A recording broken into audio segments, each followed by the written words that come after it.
guys, it's your girl Tasha, known to the world as the Tasha Carpenter, but everybody calls me your girl Tasha because when you hang with me, what? It's like you are hanging with your girl. And my favorite word is BAM because I'm always being authentically me.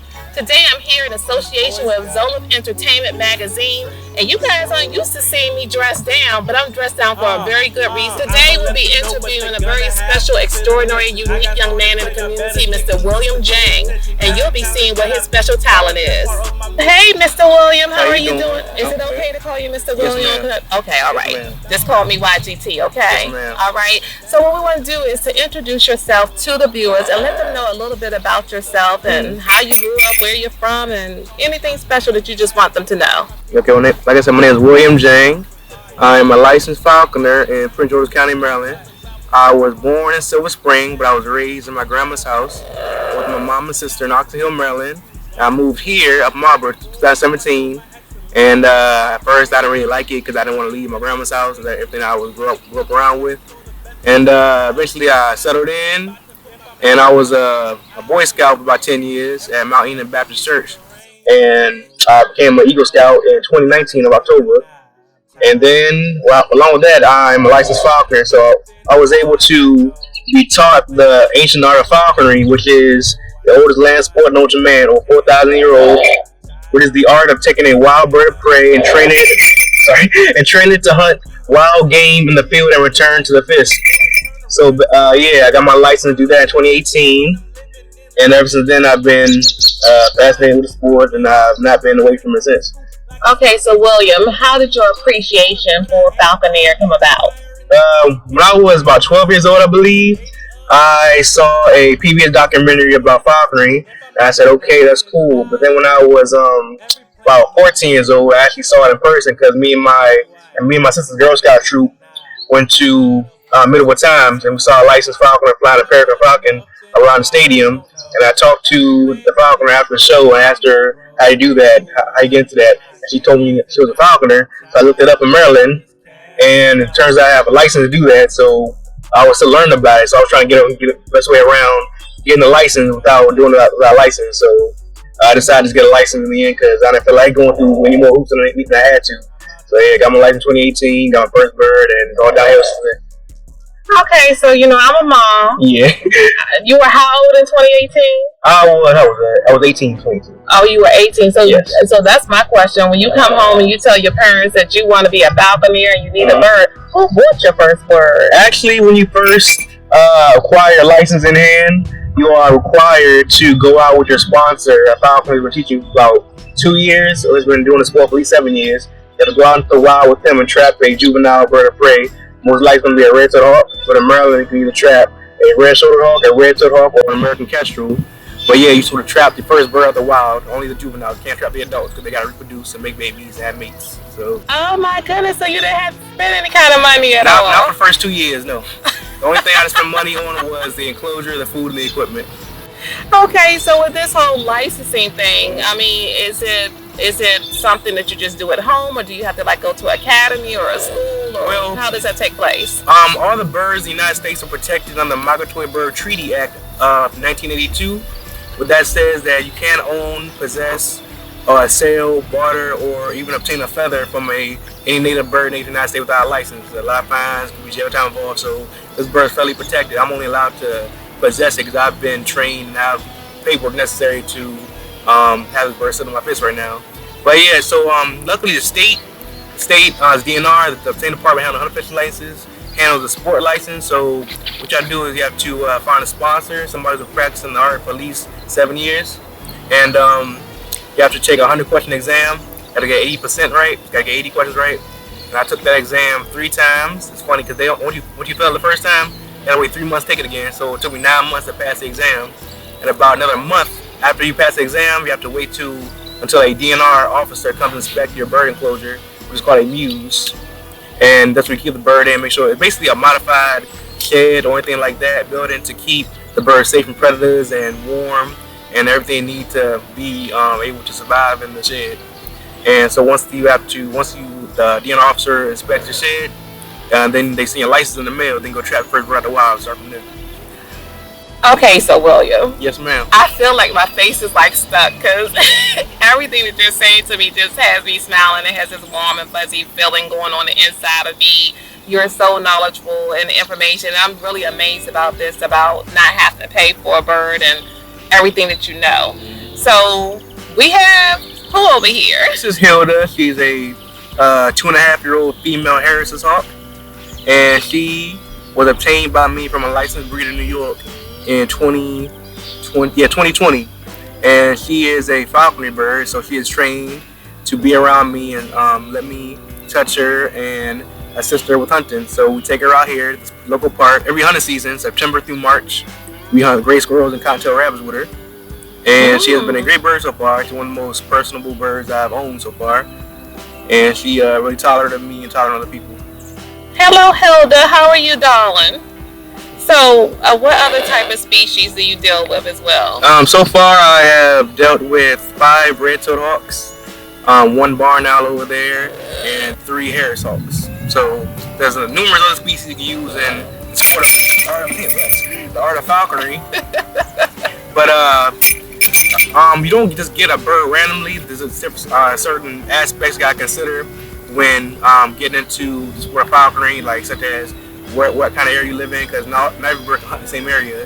Harris hawks and red hawks can perfectly hunt these woodland areas, but peregrine falcons and other falcon species, they need open country, like open fields with duck ponds, so they can attack ducks and hunt ducks. They don't like landing somewhere. Hawks, they usually perch on trees and follow you through the woods. With falcons, they circle thousands of feet up in the air and they follow you through the air, and they don't really land on branches, stuff like that. So it all depends on the type of game you're hunting, the type of area you live in. All depends on what type of bird you want, some of those factors. And how many total do you have now? I have 3. I have her, Hilda. I have Nara the barn owl, and I have a male red-tailed hawk, Alpha. And do they all get along? Nara is in a separate enclosure, a whole different building, but these 2 are in a divided chamber enclosure, so they can see each other, but they can't get to each other. Okay. So they have each other's company without no fights or anything like that. Alright, so I'm just gonna have to keep it real. Yeah. You wouldn't imagine that there would be many black people, yes, or African Americans, whatever phrase you like to utilize. There's about 30 African American falcons in the country, and I'm one of them. My sponsor was African American, and there's another guy I know. He lives in Laurel. His name was Rodney Stotts. He was one of the first people that actually inspired me to become a falconer. He used to be a drug dealer in Southeast DC. I saw his story. That's my friend. I talk to him every once in a while. And so yeah, he lives in Laurel. I talk to him too. But yeah, 30 African American falcons in the country, give or take a few. But yeah, you're right. There's not a lot of African Americans in the sport and the country. So. All right, and who's the youngest? Me. All right. As far as I know, me. Okay. All right, so there might be other people who may be interested in getting into falconry and didn't have the opportunity to go to the Boys and Girls or Girl Scouts and learn about it. How should they get started? If you want to become a falconer, there's certain things you have to think about, because falconry is not keeping a pet. This is, even though she's a tame bird of prey, she's not a pet. She'll never be a pet. So if you are getting into falconry, you have to hunt. You can't just keep the bird in shed and show it off to your friends and make sure the bird is healthy and all that. That's good. But you have to actually get it into the woods so it can be able to hunt. So it naturally wants to hunt. It naturally wants to fly around and chase and kill game and prey. So yeah, if you don't like hunting, falconry probably won't be the best option for you. I would suggest being a rehabilitator or a naturalist or a zoologist, stuff like that. And also you have to have it's not cheap. Falconry is not cheap. I spend about between $150 and $200 of food every 3 months for the raptors in a bulk purchase of food. Okay. So yeah, it's cheaper than the food we buy. Yeah, yeah. See, you can't be squeamish either, because these birds will kill stuff right in front of you. You have to help them dispatch the prey they kill. So if she catches a squirrel, I have to get on my knees and help squeeze the life out of that squirrel, so she won't get her feet, her talons won't get hurt fighting that squirrel. Because squirrels' teeth can be dangerous to hawks' toes. They can lose a talon when fighting a squirrel. So. Wait a minute, William. So you be tackling the squirrels? Yeah. What happens is she usually. What I do is I walk around the wood line, and she follows me up on the tree branches in the canopy, and I say, "Come on." She follows me to the next tree over, and usually she sees a squirrel before I do, and then when she starts chasing the squirrel, I have to help her I have to help her assist with the hunt. So what I do is I hit the tree branches, I shake the vines, get the squirrel to move so she see a better opportunity of catching it. And then once she gets her talons on, she takes it to the ground to get on one knee and squeeze the squirrel so the squirrel won't suffer and she won't get hurt in the process. So she has food for that day, and the squirrel loses life unfortunately. But it's all part of the sport. You can't be squeamish if you're gonna get a falconer. Okay, well, I'll check that off of YGT's list. So, Miss Hilda, you seem to be flying around a lot. We're going to go ahead and give Naira some love. Yes, ma'am. So, we'll be right back with you guys. There you go. Hilda the Harris hawk is a Harris hawk. It is found in southwestern United States like New Mexico, Texas, Arizona, and Central America. So, the Harris hawks, they're very popular as a falcon bird because they are one of the only natural pack hunter raptor species found in the wild. So they actually live in family groups, and it's the only raptors that can do that. They come cooperatively. So if I had a Harris hawk, you and a Harris hawk, we can all cooperate together and hunt like wolves in a pack. Okay, so we have put Hilda up, and we brought someone out new. Who is this we have here with us, William? This is Naira, the 2-year-old female barn owl. Okay, Naira. So look, I know that in Nigeria, the money is named Naira. Yeah. So, by any chance, does that have anything to do with how you came up with her name? I have not thought of that since now, but actually her name was inspired by a children's book. It's called Legend of the Guardians, The Owls of Cahul. So basically, they made a movie out of it too. So basically, Naira was the evil queen of the barn owls. Oh. That's where I got her name from, because she was kind of a handful when I first got her. Because she was I raised her from a 5-week-old owlet when she was still all fluffy and a puffball. And when I first got her, she was calm. She slept all day, but she started learning how to fly, and I was raised her in my basement, and she started learning how to fly everywhere. And she stayed up all night screaming and everything. So I eventually had to move her outside. So Naira, do you like William or me? I'm saying you're about money, okay? You're about money. He's saying you're evil, girl. He's saying you're evil. Okay, William. So tell me, what is the most challenging memory that you have, or what you found to be hardest, and what's your most funniest memory about doing falconry? I'm gonna do the funniest memory first. So, in 2019, I had a male red-tailed hawk juvenile named, what was his name again? His name was Blade. His name was Blade. He unfortunately passed away. He had a seizure, passed away. But I was hunting with him one day, and we were right there behind the bleachers down there, and we were hunting for squirrels, and this gust of wind came out of nowhere. He was following me through the trees, and he started spreading his wings open on the tree branch. I said, "Don't you do that? Close your wing."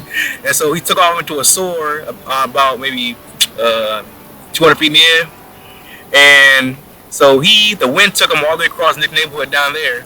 So I tracked him down all the way to Nick's neighborhood.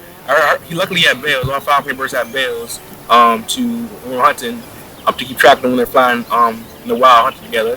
But yeah, he flew to Nick's neighborhood. And so I had to walk from the next neighborhood back to my house down that block. And I looked up, I saw him flying across the tree line right back to the park where we're right here. And so I could see the park trees from my house. So I called my mom and said, "Hey, he's back in the park, I gotta go get him." And so she drove me up there. And luckily I had a lure. A lure is a leather tool used to get birds of prey back. What you do is get a leather tool tied to a string. And on the leather part, you put like a big piece of meat or a piece of mouse or anything they're eating for that day. And then you swing it around or you drag it on the ground.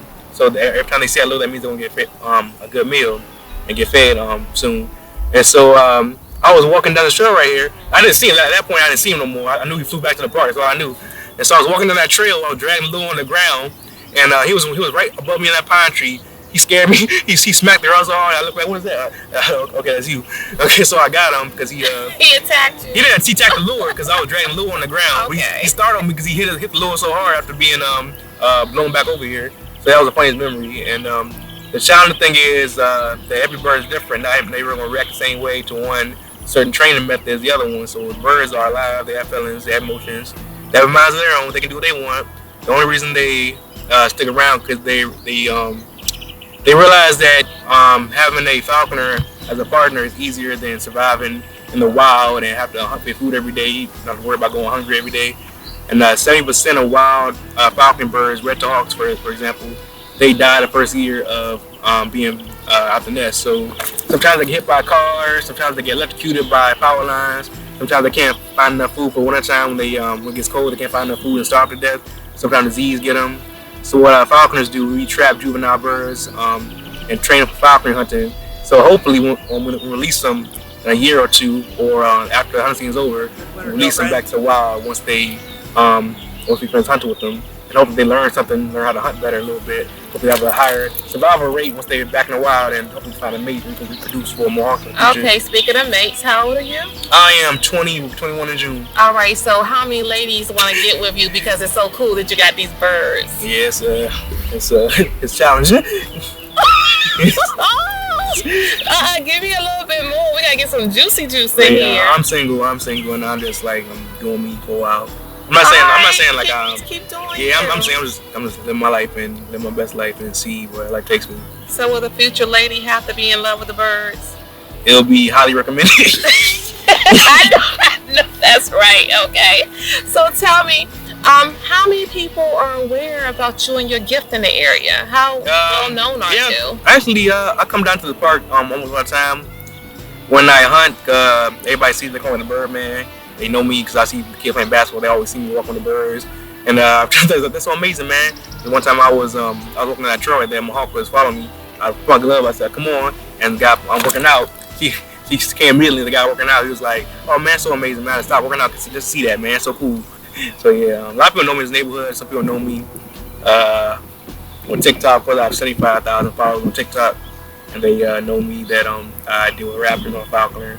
It's not something you don't see every day. Okay, so what's your TikTok handle? It's a wild Mojang, WILDMODIENG, and any other social medias? And my Instagram is wild_MODIENG, and that's my two main platforms I use. Okay, so now what do you have planned for your future? You said, I think I was watching one of your TikToks, and you said that usually the person that mentors people has to have at least 4 years of experience. You're coming up on your 4 years of experience. Are you looking to mentor people? Yeah, I can, but if you when it comes to falconry, I gotta be serious about it. And what most people do, luckily my sponsor does to me, most people before they sign their application, because they're not doing it for money, they're doing it because they have time to do it when they're see you're willing to learn, because you don't get paid to become a falconry sponsor. They just do it because they out of kindness of their heart. So like I said, you have to be in it to win it. You can't give up. You have to read. One thing my sponsor influenced me to do was read, because he grew up in a time when didn't have technology, didn't have computers, and all they had was a book and in-person experience. So what you have to do is you have to read a lot. You have to study. You have to take the time to come out and see the birds and see how I handle them, see how other people handle them, and they make their own decision whether it's for you on that. Okay, so William, yes, ma'am. Now our CEO and our founder for Zola's Entertainment is Mr. Travis Smith. Yes. He's a believer in God, right? Yes. But he also believes that somehow when he's recreated or he comes back in another life, that he may be reincarnated as a hawk, okay? Yes. For majestical reasons, yes, and for spiritual reasons. So, what is your thoughts about that? After my grandfather, he passed away. Was it February 21st, 2019? He always say he's gonna come back as a bird of prey too, a bird or anything with wings. He's gonna come back. He always want to fly. So he said he wanted to do something like that too. So I believe in God. I'm a Christian, so I pray about stuff. And it's like you can't live without God. He helps you through everything. He helps you do stuff you never think about doing in your dreams. He always shines a light over your head when it seems like dark clouds all the time over your head. So gotta have God, guys. Absolutely. Now, with us talking about this, you're talking about how people have to make sure that they're serious about this. Yes. They must have to have a love about it. Yes. I would imagine that you have to look at falconering like a sport. Yes. Basically. So you have to really take it serious. Yes. But somehow, when you fell in love with seeing the falconeer, had you already had some kind of passion for birds before that? I always loved animals, no matter what. Anytime animal, I always loved. I used to go to North Carolina, I used to catch lizards in my aunt's house.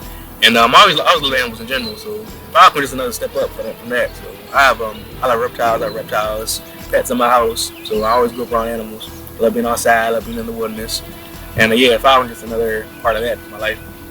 Okay, what would be your advice to a person that sometimes when some people might look at this as being strange, yes, okay, and there's often that people have dreams or they have passions that they want to pursue, but they don't just because somebody else says that it looks crazy. Yes. What kind of advice do you have for a person that might have a crazy idea, whether it's being with birds or starting their own business, or things like that? What advice do you give to a person when it comes to following their passions? The advice I give is always follow your passion no matter where life takes you. If you have something in your mind you always want to do, find the means to do it. It may take a long time, it may take 10 years, it may take 20 years, but if you want to do something in your life, never stop trying to reach that goal, because once you reach that goal, then you'll be happy with yourself, you'll be happy with the things you've accomplished in your life.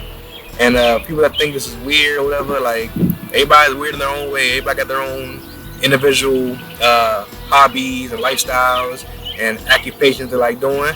This is mine, so yeah, I don't really mind too much with people's opinion, because you can't take away somebody's opinion. You can't take away somebody's opinion. So this is always, if nobody else has me, I have myself, and I have my love for animals. I have my own passion, my own goals, my own gifts, my own talents. So yeah, I'm proud of myself either way. You about to make me get up in here and start shouting, because I always tell people that can't nobody else proofread your vision. Yeah. And you can't let them. If you don't pursue what you're supposed to pursue, the only person that's going to regret it is you. They might stop you, but they'll have no regrets if you don't pursue your dreams. So I love that. All right now, okay. So I think that during one of the breaks we were talking about the bird going to. I think Zaire decided to go to the bathroom. Yes, because the birds of prey. It's funny because different birds of prey go to the bathroom differently. Because hawks, it's what's called slicing, so they do it at an angle, so they don't do it straight down. Owls and falcons, they poop straight down, but hawks bend over and slice it that way. The reason is hawks build stick nests. Hawks build stick nests, so they poop sideways, so the feces won't get into the nest and cause the nest to be dirty. But owls usually just go in hollow trees. They nest in hollow trees, so it's really not much of a problem with owls and falcons. They nest on cliffs. So your hawks, they build their own nest, so that's why they do that, to prevent it from getting too dirty. So. Okay, so when you've had Hilda on your hand, has she ever sliced and caught you? Luckily not, but I did have her. Actually, yeah, she cast on me too. Cast is when they regurgitate pellets from stuff they can't digest from the animals they eat. So yeah, I've had basically everything. I've been bitten, I've been scratched, I've been pooped on, I've been threw up on. Okay, that's kind of like a baby when you're changing their diaper. They gotta catch you. Yeah, they usually pretty tolerable. But the only time they really it's called footing you when they grab their talons. Because like sometimes they get stressed out when you change their equipment they have on. Have to hold them down, so you have to change all this stuff off. They get scared and don't know what you're doing. So it's funny because all birds of prey calm down easier when you cover their eyes, so they can't see, so they have no reason to move around, so they can feel more comfortable when they can't see. So that's why they calm down. So put a little hood on them. Basically, it's basically like it's a hat. It's not a hat, but it's called a hood. It covers their eyes, and so then you take it off when they're in hunting areas and they go in the trees. But yeah, so they're not that bad. You gotta love it. You can't just do it because you want to do it. You have to love it because they'll give you a lot of stuff you gotta deal with. So. Okay, so I'm gonna get my nerves up here. Mm-hmm. Do I have to have any experience to try to? Can you get the glove for me? Oh, you brought an extra glove. You just knew you was going to have me do that, huh? Yeah. Are you right-handed or left-handed? This is going to be really nice. I am right-handed. Good. So with falconers... Going to the bathroom again. With falconers, you have to put the glove on your left hand or right-handed, because the most dominant hand is the hand you're going to use to manipulate the equipment, make sure the bird's okay. But if you're left-handed, it's opposite. You ready? So let's see how this is going to go. I got my special, what is this? It's called a falconing glove or gauntlet, but it's used to protect your hands and skin from the birds of prey talons. So the holes in your hand. Okay. All right, so all I need to do is hold the glove out. Hold it out. There we go. I'm going to set her down and like this. Hey, Naira. So these 11 straps right here, these are called jesses, and they're like handles, like horse reins. And this right here is called an anklet, and the jesses slide through the holes of the anklet so you can grab them. And this is the actual leash right here. So what I want to do is I'm going to relax, baby girl, relax. Hey, Naira. Yes, I'm gonna clip you in real quick. You clipping in there? Don't shake. Why are you shaking, baby? Clip you in. I'm gonna put you down. Sit down. Sit down. Sit down. Sit down. Come on, Naira. Come on, baby. Good girl. Now, get your fingers and just hold it. There you now squeeze it. She ain't going nowhere now. All right, Naira. You know what? I love you because you have orange in you, and that's my favorite color. So we supposed to be best friends. You see this on my nails? Don't shake your head, no. Did you really shake your head, no, Naira? Okay, all right now. Hey. Y'all, I'm holding Naira. Now, I'm scared of Hilda. We're not going to mess with Hilda. Naira's scared of me. You see how she looking at me? Can we walk around? Is she going to fly? No. Just don't like twitch your hand too much. She's fine. Okay, all right. There's Daddy. There's Daddy. All right, guys. So, with that being said, I think this is a good place to close. If you want to tell people, is there anything else that you want to share with everyone that you haven't shared with them already? I appreciate you guys so much, and I think Naira's ready to go. So, like I said, it's William Dieng. Follow on Instagram, Twitter, TikTok, Wild MODIENG. Y'all stay blessed and enjoy the rest of y'all day.